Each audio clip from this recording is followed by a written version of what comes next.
स्वागत है आपका मेरे YouTube चैनल में। इस वीडियो में हम जो है हिंदी व्याकरण के अंतर्गत संधि को पूरा समझने वाले हैं। ट्रिक्स और एग्जाम्पल के साथ सारी चीजों को बहुत अच्छे तरीके से आपको समझाने वाले हैं। आप जो है देखते ही पहचान जाएंगे कि ये जो है कौन सा संधि है। तो चलिए बिना किसी देरी के वीडियो शुरू करते हैं।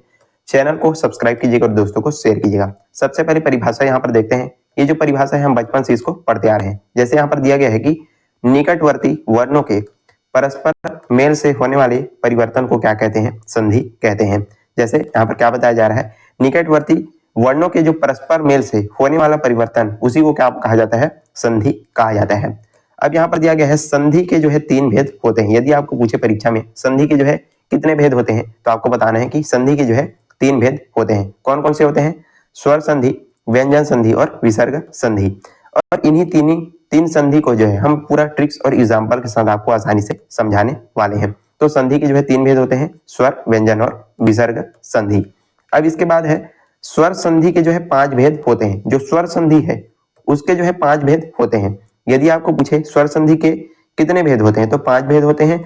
और यदि आपको पूछे कि संधि के जो है कितने भेद होते हैं, तो आपको बताना है कि इसके जो है 3 भेद होते हैं। अब इसमें स्वर संधि के 5 भेद उसको हम देखते हैं। यहाँ पर पहला है दीर्घ संधि, दूसरा है गुण संधि, तीसरा है यन संधि, चौथा है वृद्धि संधि और पांचवा है अयादि संधि। इसी में से आपके जो एग्जाम में जो क्वेश्चन है वो पूछे जाते हैं। आपको क्वेश्चन दे दिया जाएगा और पूछा जाएगा कि इसमें से कौन सा संधि है। ये सारी चीजों को हम जो है पूरा अच्छे से समझने वाले हैं, एक एक करके ट्रिक्स और एग्जाम्पल के साथ। तो चलिए अब सबसे पहले हम समझते हैं दीर्घ संधि को। तो यहाँ पर दिया गया है, जब हास्व या दीर्घ स्वर अ, बड़ा आ, ई, बड़ी ई, उ या फिर बड़ा उ आपस में मिलते हैं तो दीर्घ स्वर होता है। ये रहा इसका परिभाषा। अब इसको जो है ट्रिक से कैसे आपको समझना है, तो यदि आपको कहीं पर भी बड़ा आ की मात्रा, बड़ी ई की मात्रा और बड़े ओ की मात्रा यदि दिख जाए, तो वहां पर आपको सीधा टिक कर देना है कि आपका जो है दीर्घ संधि है। जैसे उदाहरण से इसको हम जो है समझते हैं। जैसे यहाँ पर दिया गया है परम धन अनु, और ये क्या बन जाता है? बराबर कर परमाणु बन जाता है। अब इधर देखिए परम में क्या छुपा हुआ है? म में जो है आ छुपा हुआ है, और इधर भी क्या है? अणु में जो है आ है। अब ये दोनों क्या हो जाता है? बड़ा आ मिल जाता है परमाणु, परमाणु में जो है ये जो है बड़ा आ हो जाता है। तो इधर देखिए हमने जो है ट्रिक से आपको क्या बताया है कि जब भी आपको जो है बड़ी मात्रा दिखे, आ, बड़ा आ, बड़ी ई या बड़ा उ, तो वहां पर आपको समझ जाना है कि ये आपका जो है दीर्घ संधि है करके। यहाँ पर देखिए दूसरा उदाहरण देखते हैं। रवि धन इंद्र, रवि में जो है छोटी की मात्रा है और धन इंद्र में भी छोटी ई की मात्रा है, और दोनों बराबर होकर के क्या बन गया? रविंद्र। रविंद्र में आपका जो वी है उसमें जो है बड़ी ई की मात्रा होगी। तो यहाँ पर आपको जो है इसी को बिल्कुल ध्यान में रखना है। अब जैसे इसमें देखते हैं भानु धन उदय में, तो इसमें जो है उ में जो है छोटे उ की मात्रा है और इधर भी जो है उदय में जो है छोटे उ है। अब दोनों मिलकर के क्या हो जाता है? आपका बड़ा उ बन जाता है भानु। तो बिल्कुल आपको जो है ट्रिक से इसको याद रखना है कि जब भी आपको जो है बड़ा आ, बड़ी ई और यदि बड़ा उ का मात्रा दिख जाए, तो वहां पर आपको बिल्कुल समझ जाना है कि आपका जो है दीर्घ संधि है करके। इसी तरह हम जो है सारे संधि को जो है समझने वाले हैं। एक दो बार यदि आप प्रैक्टिस करेंगे तो सारी चीजें अच्छे से समझ में आ जाएगी। शुरू में थोड़ा सा इसमें ध्यान देना पड़ता है। चलिए अब दूसरा देखते हैं गुण संधि। ये सारी चीजें जो है स्वर संधि के ही भेद हैं, इसको आपको ध्यान में रखना है, पूछा जाता है, बहुत ही इंपॉर्टेंट है सभी परीक्षाओं के लिए। अब दूसरा देखते हैं गुण संधि। जब अ या बड़ा आ के पश्चात ई या बड़ी ई हो तो क्या हो जाता है? ए हो जाता है। और फिर क्या बोला गया है? अ या फिर आ के बाद यदि उ या फिर बड़ा उ आए तो क्या किस में परिवर्तित हो जाता है? ओ में परिवर्तित हो जाता है। और यदि अ या फिर बड़ा आ के पश्चात ऋषि का री हो तो किसमें परिवर्तित हो जाता है? अर में परिवर्तित हो जाता है। सारी चीजों को हम याद तो नहीं कर सकते, लेकिन इसको जो है आपको बिल्कुल समझना है। अब ट्रिक से इसको कैसे याद करेंगे आप जो है, जब भी आपको जो है ए या फिर ओ दिखे, भी आपको ए या फिर ओ दिखे, ये जो है छोटा ए है और ये जो है छोटा है, तो यदि आपको कहीं भी ये सारी जो चीजें हैं यदि दिख जाए तो वहां पर आपको समझ जाना है कि ये आपका जो है गुण संधि है। जैसे यहाँ पर उदाहरण से समझते हैं, देव धन इंद्र।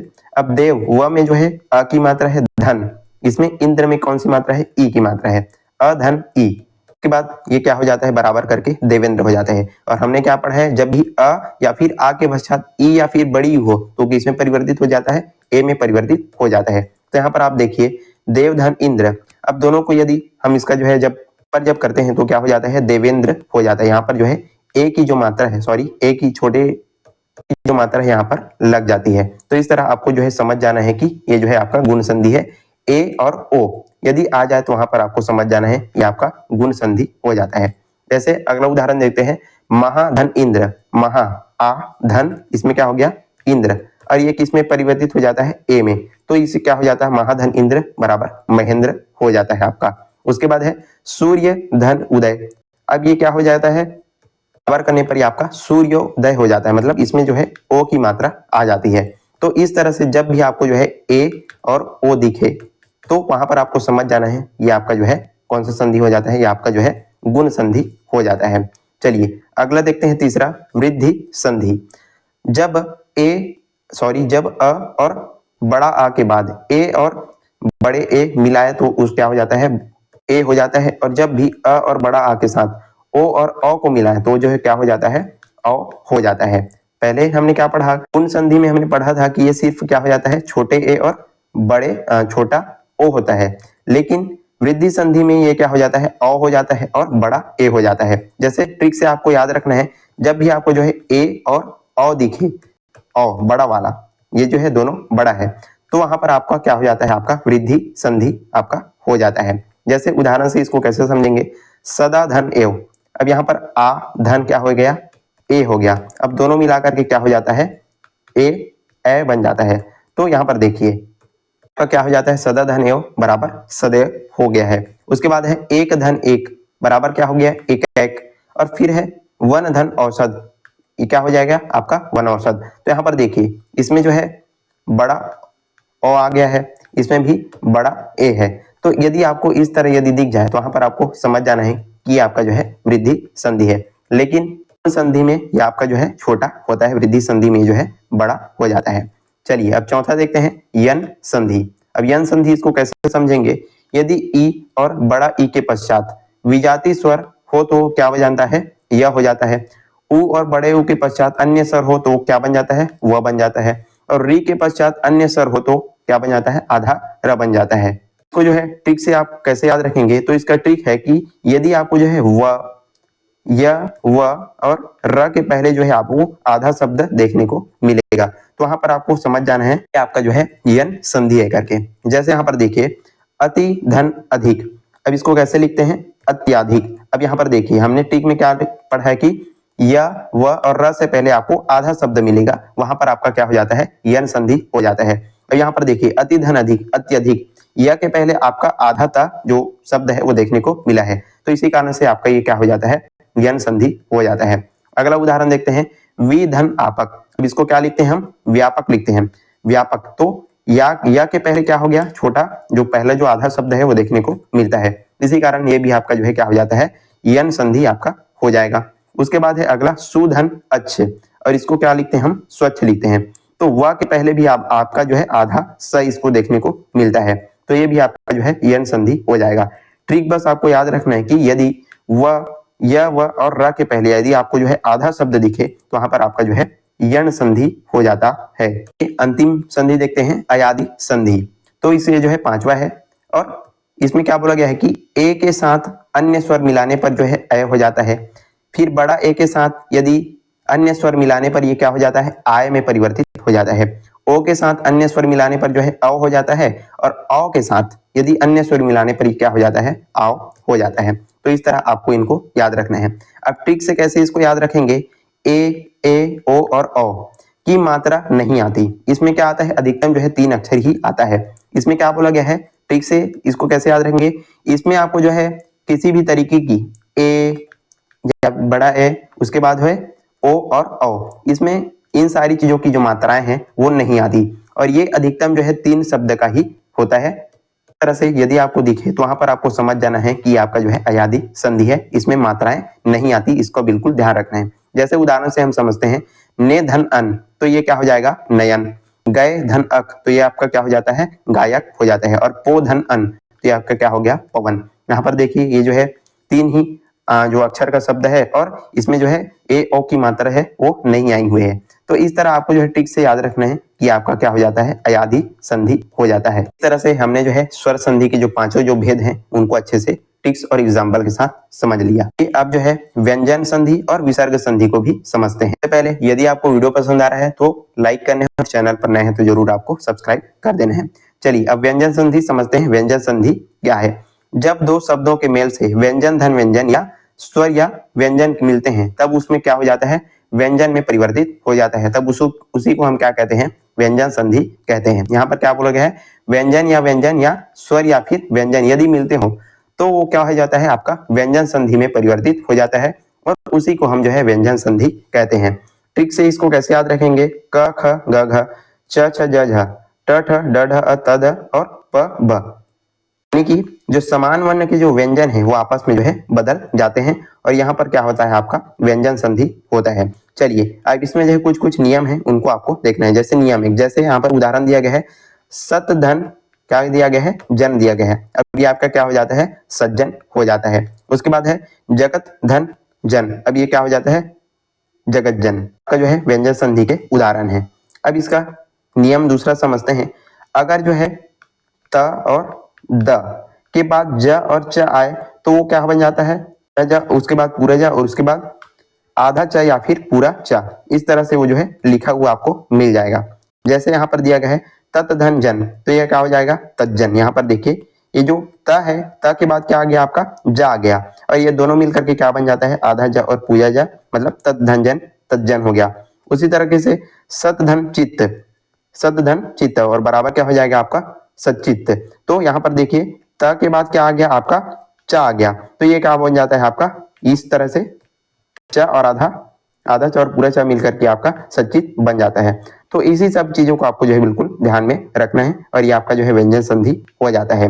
और इसी ये जो आधा जो शब्द है इनको भी देख करके, इस तरह के जो शब्द हैं उनको भी देख करके आप जो है समझ सकते हैं कि आपका जो है व्यंजन संधि हो जाएगा। नियम 3 देखते हैं। यदि न के बाद क च ट त और प आए तो अनुनासिक मतलब न ड न ण और न और म बन जाता है। जैसे कि संकल्प है आपका सन धन कल्प, ये आपका संकल्प हो गया। फिर है सन धन चय, तो ये आपका क्या हो जाएगा, संचय। और सन धन तोष, ये आपका क्या हो जाता है, संतोष हो जाता है। सारी जो चीजें हैं आपका क्या बन जाता है, अनुनासिक जो है बन जाते हैं। वहां पर आपको समझना है कि आपका जो है व्यंजन संधि है। अब इसके बाद देखते हैं विसर्ग संधि। ये तो बहुत ही सरल है, देखते ही आप इसको पहचान सकते हैं। इसमें क्या होता है, विसर्ग लगा होता है। जब विसर्ग के साथ कोई स्वर या व्यंजन मिलता है और विसर्ग जो है बदल जाता है तो उसे विसर्ग संधि कहते हैं। बोला जा रहा है कि जब जो है विसर्ग के साथ स्वर या व्यंजन मिलता है और विसर्ग बदल जाता है तो उसे क्या कहते हैं, हम विसर्ग संधि कहते हैं। जैसे ट्रिक से यहाँ पर कैसे याद रखेंगे, विसर्ग में कभी स कभी र कभी गायब ये जो है हो जाता है, तो आपका यहाँ पर क्या हो जाता है, विसर्ग संधि हो जाता है। जैसे दुख, उदाहरण है दू धन ख, ये आपका क्या हो जाएगा, दुख हो गया। यहाँ पर देखिए विसर्ग लगा हुआ है, इससे आपको समझ जाना है कि आपका क्या है, विसर्ग संधि है। अब यहाँ पर कुछ कुछ नियम है, इनको भी आपको ध्यान में रखना है। यदि विसर्ग के बाद क्या बोला गया है, विसर्ग के बाद च ट और त आए तो कौन से वो जो है किसमें बदल जाता है, स और स में ये जो है बदल जाता है। जैसे यहाँ पर दिया गया है दूह धन चित्त, यहाँ पर देखिए विसर्ग आया है और विसर्ग के बाद क्या आ गया है, ची मतलब च आ गया है, तो एक इसमें बदल जाता है स और स, मतलब इसमें क्या हो गया, दो धन चित्त मतलब दुश्चित हो गया। अगला उदाहरण देखिए दो धन टर, अब इसमें विसर्ग के बाद क्या आ गया, आपका जो है ट आ गया, तो ये भी आपका जो है स में जो है परिवर्तित हो जाता है। दो धन टर मतलब दुष्टर हो गया। इसी तरीके से आपको इनको याद रखना है। विसर्ग संधि काफी सरल होता है। नियम 2 इसमें भी आप देखिएगा, यदि विसर्ग के बाद स्वर आए तो विसर्ग जो है किसमें बन जाता है, र बन जाता है। विसर्ग के बाद यदि स्वर आए तो ये क्या बन जाता है, र बन जाता है। जैसे कि गुरु धन इव, अब यहाँ पर देखिए विसर्ग के बाद क्या आ गया, स्वर आ गया, तो क्या बन गया, र में जो है परिवर्तित हो जाता है। तो गुरु धन इव, ये क्या हो गया, गुरु रिव। और हरि धन अहम, अब विसर्ग के बाद आ गया, ये मतलब स्वर आ गया, तो ये आपका हो गया है हरि रहम, मतलब स्वर आ जाता है, आपका जो है र में परिवर्तित हो जाता है। जैसे यहाँ पर उदाहरण में आप देख सकते हैं। तो ये आपका जो है विसर्ग संधि होता है। विसर्ग संधि काफी जो है सरल है, इसको देख करके आप पहचान सकते हैं। इस तरह से हमने पूरा जो संधि आपको अच्छे से समझा दिया, स्वर संधि, व्यंजन संधि और विसर्ग संधि, पूरे ट्रिक्स और एग्जाम्पल के साथ। यहीं पर आज का हमारा वीडियो जो है समाप्त होता है। यदि वीडियो पसंद आया तो लाइक कीजिएगा, ज्यादा से ज्यादा शेयर करना है और चैनल पर नए हैं तो जरूर आपको जो है सब्सक्राइब कर लेना है। चलिए आज के लिए बस इतना ही, मिलते हैं इसी प्रकार के अन्य वीडियोस के साथ, तब तक के लिए पढ़ते रहिएगा। धन्यवाद।